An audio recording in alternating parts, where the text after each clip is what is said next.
Welcome to Inspiration Rising. I'm your host, David Trotter, and we're here to inspire you to rise up in your life, love, and leadership.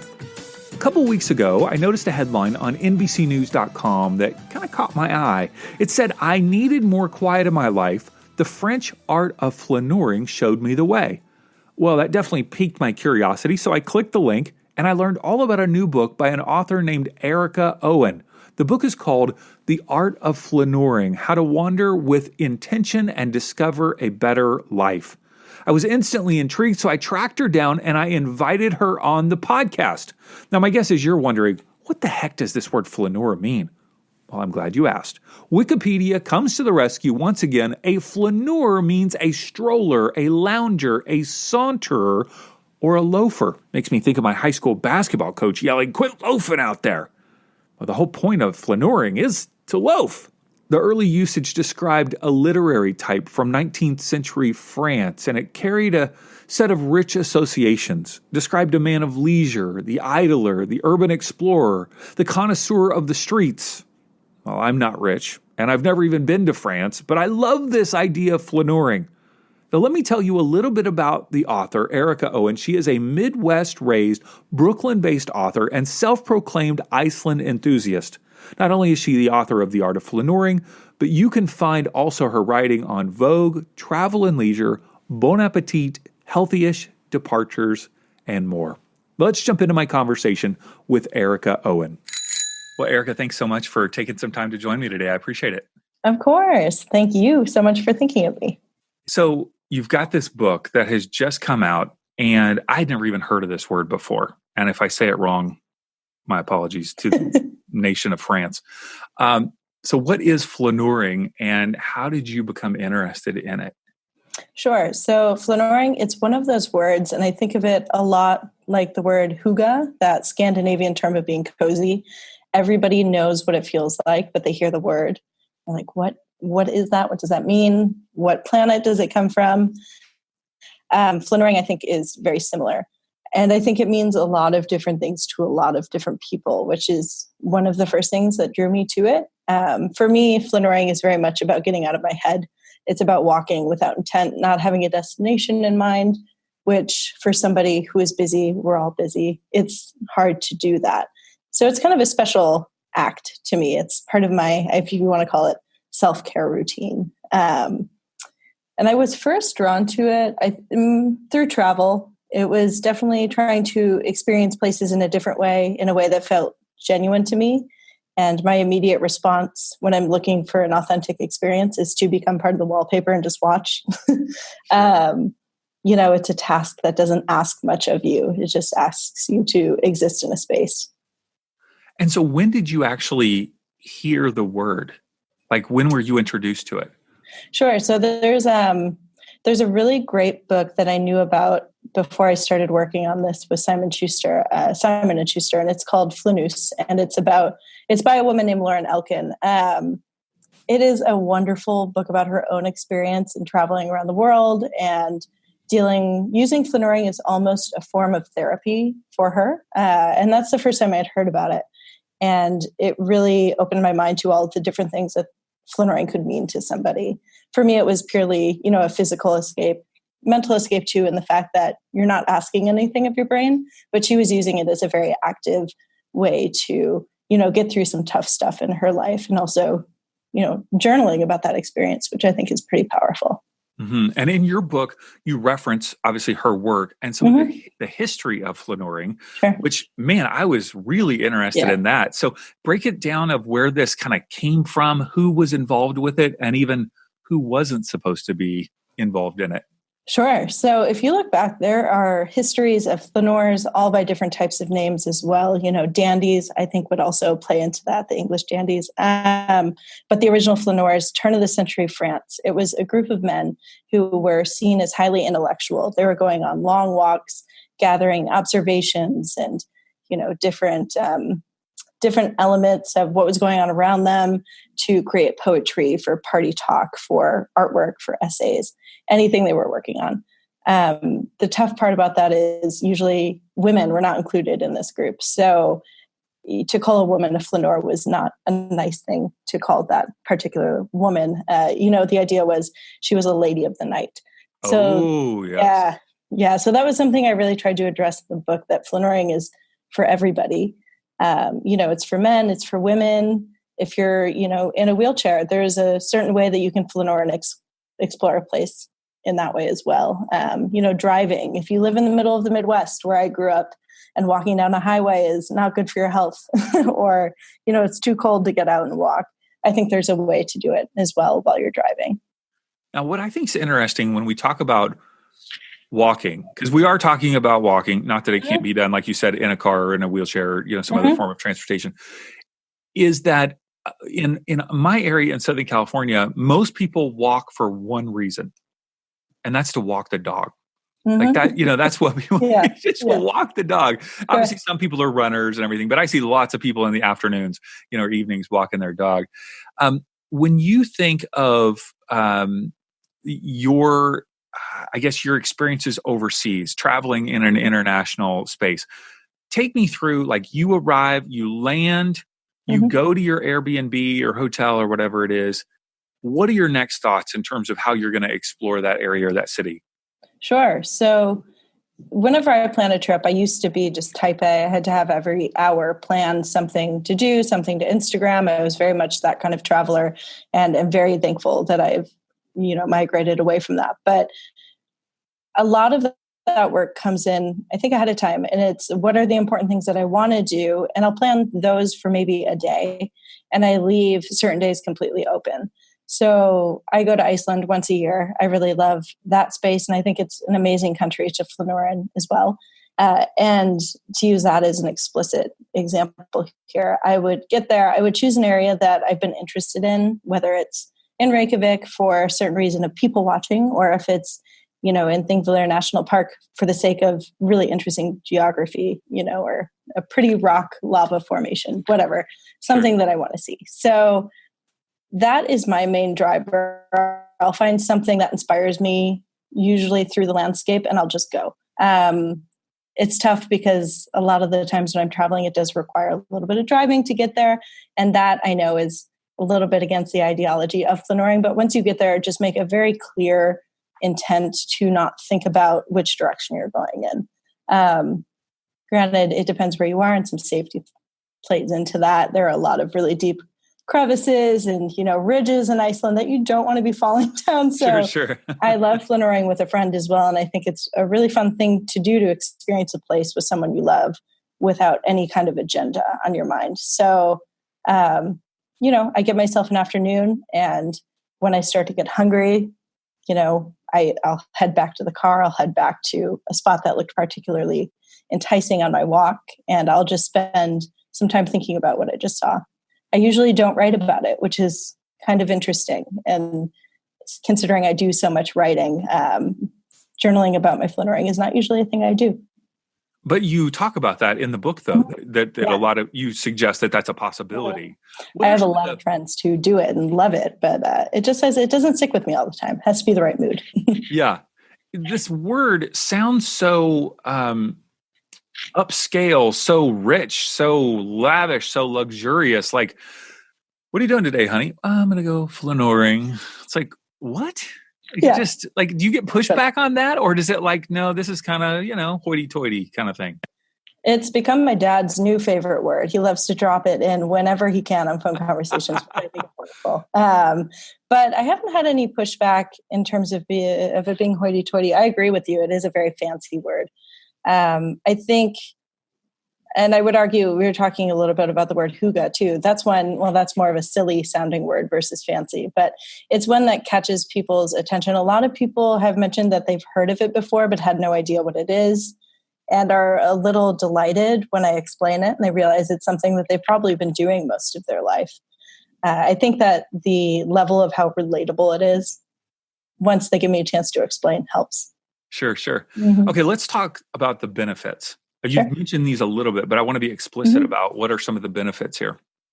Yeah. So again, I think it really depends on the person. For me personally, and that's what I can really speak to, is I find that the moment I decide to take a walk, go on a flaneuring session, it's not like a weight is off my shoulders, but I'm usually sitting at my desk with my shoulders around my ears, that kind of level. It just drops. Everything drops a little bit. It's for me just giving myself the approval to go do something that is good for my brain and not necessarily productive for much else in today's working world. It's not sending an email. It's not texting someone back. It's just taking me time. So I think that's a really important thing to have in your day-to-day. And I've spoken with a couple of people in the book too, who chatted about the benefits of meditation and walking meditation specifically. And I think that this does play into that. I've worked through many issues on my flaneurs, just whatever is happening in life, work through a tough work issue. It's not necessarily intending to head one direction physically, but it is working through something in my brain and the different scenarios. And there's always the physical aspect of it as well. I think walking is amazing if you can do it. If you have the time to do it, the ability to do it, it's good to just get outside and have some fresh air. Mm-hmm. I loved all the different perspectives that you interwove in the book in terms of you interviewing people that you knew in your own life and others that what their experience was. That was very fun to hear from others. Before we continue the conversation, I want to ask you a quick favor. If you enjoy the Inspiration Rising podcast, would you be willing to share it with a friend? One of the primary ways that people learn about podcasts is by hearing about it from someone they trust. So if you're inspired, motivated, and empowered by what you hear on the show, tell a friend to open up their Apple or podcast app, even Stitcher or Spotify. Search for Inspiration Rising and click subscribe. You'll be helping your friend and helping us spread inspiration to more and more people. Let's say that I want to get started with this. Maybe I've done it a little bit my whole life. I'm not going on an international trip anytime soon. Sure. How can I test the waters? How can I jump in here? Yeah. When I first moved to New York, and I think it does help when you're in a new city, although I will argue that whenever I travel back to Wisconsin, where my parents live, I rediscover my hometown in all kinds of ways just from walking around. It's so different to experience a place in person, feeling the cold air on your face, smelling a certain smell in a certain part of town versus being in your car listening to, music that just transports you somewhere else.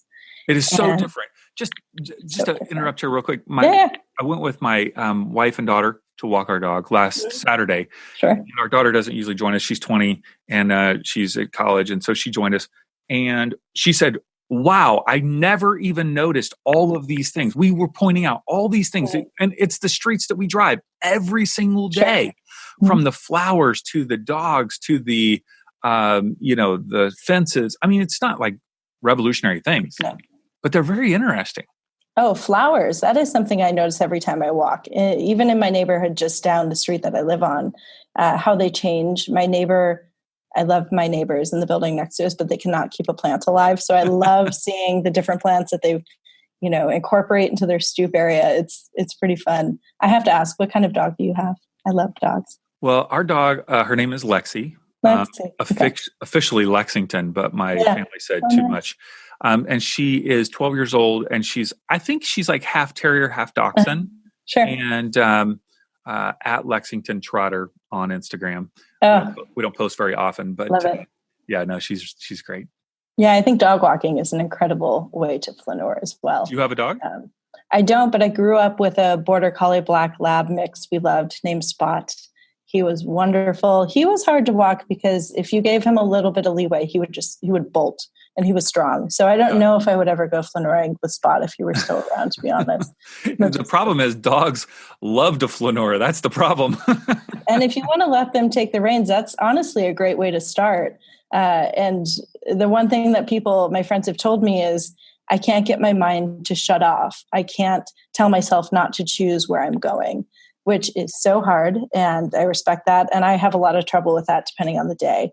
And I think one thing that I chat about in the book, and it's potentially one of my favorite elements, is the idea of flaneuring games. Matt Sosin, who I spoke to, and he's quoted in the book, introduced this idea to me. And it's very simple. It's walking around and setting maybe one rule to keep your brain busy. So if I see someone in a red jacket, I'm going to take a left turn. And that's it. You just go around. It's definitely better done in a cityscape as opposed to out in the middle of nowhere. But I might be walking forever if I ever try to wait for somebody in a red jacket. Yeah, of course. Yeah. So maybe, customize it to your location. But that's something that I'll pull out if I find myself, I'll walk down a street and be like, oh, I remember this amazing cafe down this way. Maybe I should stop by. I'm like, no, don't do that. Pick a color jacket and you're just going to follow, that color wherever you see it, or even just in general, a color. I think that's a good way to start, especially for people who aren't traveling anytime soon. I think it's something anybody can do. It's not just an international activity by any means. As I was mentioning, when I first moved to New York, I had no money, as many other people who first moved to New York. So I would put $20 in my pocket and I would get off the train somewhere in a neighborhood I had never been. And I would have enough for lunch and maybe something else. And I would just wander and explore. And that has brought a whole new depth to the city for me. And I think I would have left years ago had I not done something like that. Wow. Yeah. One of the things in the book that really intrigued me is your expansion of the concept of flaneuring beyond just physical walking. Mm-hmm. You talked about in the workplace, via computer, some other ways. Would you mind expanding that concept for us? So we've got the kind of walking, not aimlessly, but how would you, what's a short definition, would you say? Walking with intention, or? I would say walking without intent. Without intent. There we go. Yeah, or letting the route take you somewhere. That's how I've described it to other people. Just, giving into a route as opposed to planning it yourself. Sure. Mm-hmm. I don't know why this comes to my mind, but when I was growing up, malls were a thing. Malls are not really now, but back in the 80s, 90s. And my dad, we would go to the mall and my dad would be like, stay to the right. We got to stay to the right. You just stay to the right the whole way. And that is kind of funny. You could not cross over to the other side, as a family. It was like, no, we're just going to stay to the right and go the whole way. I've got that ingrained in my head, Erika, stay to the right. That actually, that sounds about right to me as well. Janesville Mall, that's the closest mall we had to me growing up in my family. It also reminds me, you say stay to the right, and I have this automatic traumatic memory of being on the wrong side of an escalator in New York City when people are trying to get by. Because they will just push you. They'll push you around if you're standing, on the left-hand side and they need to get down or up. So, I feel you. All right. So let's expand this idea of flaneuring for people beyond just walking. What are some of the other ways that we can explore without intent? Yeah. So I think there's a chapter all about flaneuring at work. And that was the hardest chapter that I had to work on just because flaneuring outside was so familiar to me. Getting outside, walking around, walking on the weekends, walking with friends, that was something I knew very well. And as I was writing this, having a full-time job and working on this book, it's funny and counterintuitive how much stress there was going on for a book that is supposed to be all about getting rid of some stress. Yeah. And it forced me to figure out different ways to act on that flaneuring promise while I was doing my daily work. So one that I really love and I do almost every day is I call it cyber flaneuring, and it's Google Earth based. So picking a location, and usually I'll choose different areas of Scandinavia just because I have really big interest in the geography there. But can't be anywhere, just drop a pin, whatever, somewhere on the planet and zoom in to the Google Earth view and just take a look at what's around. Take 10, 15 minutes. I promise it will take you out of whatever headspace to a small extent, to a big extent, help you clear a little bit. I think that's been a really powerful one that I've practiced and learned about. And it was actually the suggestion of a friend who was like, oh, do you ever spend time on Google Earth? And it was like a light bulb went off. I'm like, wait a second. That's a great way to explore the world without even going outside, if it's the middle of winter. And for people who haven't done that, that's not just an overhead view. You can actually go onto the street view and literally walk the streets of the world. Paris, Hong Kong, wherever you want to go. It's amazing. And sometimes I do like to go to places I've already been just to start off. Maybe it's a street in Reykjavik, maybe it's, somewhere in Lisbon, but then you'll find yourself kind of zooming out and piecing together, I know where this is, but what is over here? What is here? And I feel like it's a really good brain activity. It's very creative. So it's been an important part of that. And The one I mentioned earlier too that was interesting was flaneuring while you're driving. It sounds dangerous because the whole idea is that you don't have a route in mind and you're just giving in, which is the exact opposite of what you should be doing while you're driving. But growing up in the Midwest, we did a lot of Sunday drives, especially drive. Yeah. Especially when it was too hot to do anything else. My dad would entice us with dollar ice cream cones from McDonald's, and then we would just go on a drive while we ate that ice cream. And it's something that I've been doing, and I didn't realize that not everyone really does this. Whenever I go back home, I'll ask to borrow the car, which is a thing I have to do now again, which is so funny to me. I feel like I'm 16. And I'll take a drive around the lake that we live near. And the lake is just a destination. It's like go down a road I've never been down. Whatever it may be, whatever looks interesting. Sometimes there are new roads, which is always fun to explore. And that I see as a way of flaneuring as well. You're expanding your mind map of a place that you're very familiar with, but you're experiencing it in a different way. Maybe it's the light of the day is different than the last time you remember, or maybe the last time you were there, you were 14 years old. Mm-hmm. It's been a really beautiful way to rediscover a special place. That's pretty much how I drive. And that's how my wife drives everywhere. Like if we go somewhere, she's the one driving because she does not want us to take forever to get there. Cause I'm like, I think it's over here. We'll just kind of go this direction, you know? Yeah. My boyfriend is very similar. He's a photographer and he loves taking candid shots, which I support. But if we're trying to get to a certain place by a certain time, it's not going to. He also picked up Ikebana, the Japanese art of floral arrangement, which I love. But now he likes to stop and look at different plants that he could potentially take a branch from, which I also support. But, I just stand back and I watch it happen. I'm like, this is flaneuring. You are the ultimate flaneur. Yeah. And we're late. Hurry up. Yeah. Quit flaneuring. Mm-hmm. That's pretty funny. You say that out in public kind of loud. Yeah. So I am a pretty focus driven person. And so a lot of what you're talking about feels like a total waste of time. I mean, a total waste of time. Why am I doing this? Talk me into it. If I'm a type A person, like you've already given me some great benefits, but I don't know. I get those benefits by going to get a massage or going to meditate or, whatever. Talk me into wandering aimlessly.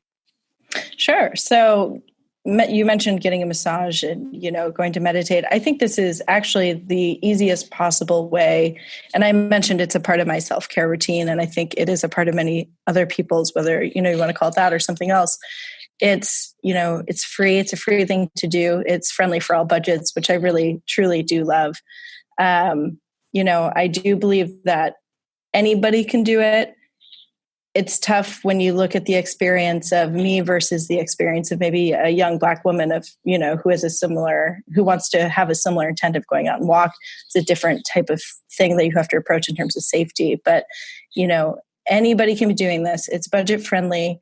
It is a waste of time, but I think that there's some beauty in that with how productive everybody is nowadays and how connected we are. Our eyes are glued to screens, which I feel the effect of that. I know that I stare at screens more than others probably do, but I talk to my parents and they also feel the effect of that. So I think that just getting outside and re-experiencing a familiar space and adding depth to your experience and how you interact and how you appreciate the different things in your life, you could definitely argue that it is a waste of time. But I think after doing it for a month or just even a couple of weeks, just noticing the first time that something looks a little bit different than you remembered is pretty delightful. And I would add that kids are natural flaneurs. Like they just explore. Mm-hmm. My kids are older now, so they're not as much into that. But we will sometimes take a trip to Los Angeles and it's like, we're going to just go take pictures or explore or find a restaurant or, we have no destination necessarily. Mm-hmm. It's just driving and exploring and seeing things that we've never seen before. But kids have a natural tendency to do that. And I think if we allowed our kids to kind of lead the way in the same way that you even talked about our pets leading the way, there's this natural exploration and curiosity. And really a lot of what you're talking about too is curiosity. It's cultivating a curiosity that ultimately I think would benefit us in the workplace, It benefits. It also expands my mind to other cultures or ways that people live, because I'll walk by someone's house or drive by, and if I'm noticing, I'm like, oh, interesting. Look at how they've got that. I would never do that. But that's like, if I come in from a place of non-judgment, right? Just of a place of curiosity, a place of seeking to understand without ever really talking to them, but just seeing it. It seems like that curiosity, it creates space in my brain. It creates curiosity that I can bring back into my work to not feel like, okay, I've always done it this way. Like I've always thought about this thing this way. I've always done this task this way. I've always connected with this person this way.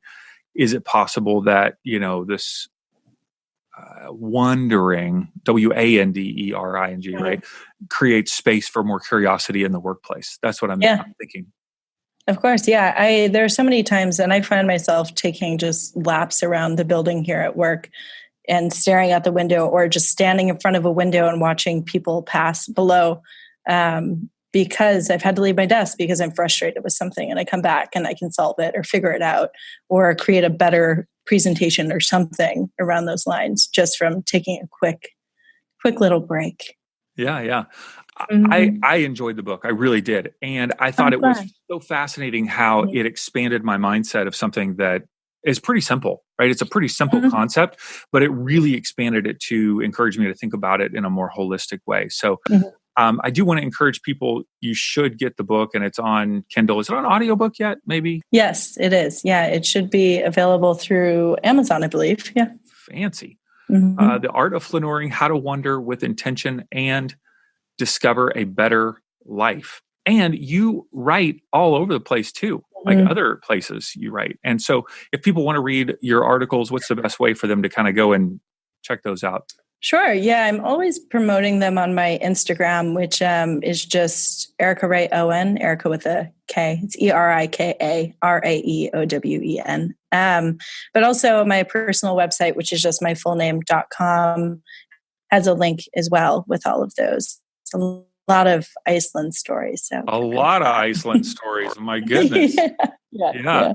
Good. Well, we'll obviously have all of that in the show notes. So Erika, it's so great to meet you. Do you have another book in the works? Any thoughts? Not that you have to, but do you have anything coming? Yeah, there are two things I'm working on. There's one more that I'm working on with Simon Schuster that should be out, I'd say like fall 2021. That's around, it's called Lawbreaking Ladies is the working title. And it's biographies of various rebellious women. So female pirates, female mafia leaders, crime lords, that kind of thing. Just very straightforward biographies and illustrations. It's pretty fun so far. So female flaneurs. Yeah, there might be some of those in there. I haven't come across any yet, but I'm sure. Could be you. You could write about yourself then. Could be me. Yeah. The prerequisite is that they have to have been arrested. So we'll see. We'll see what happens. Whoa.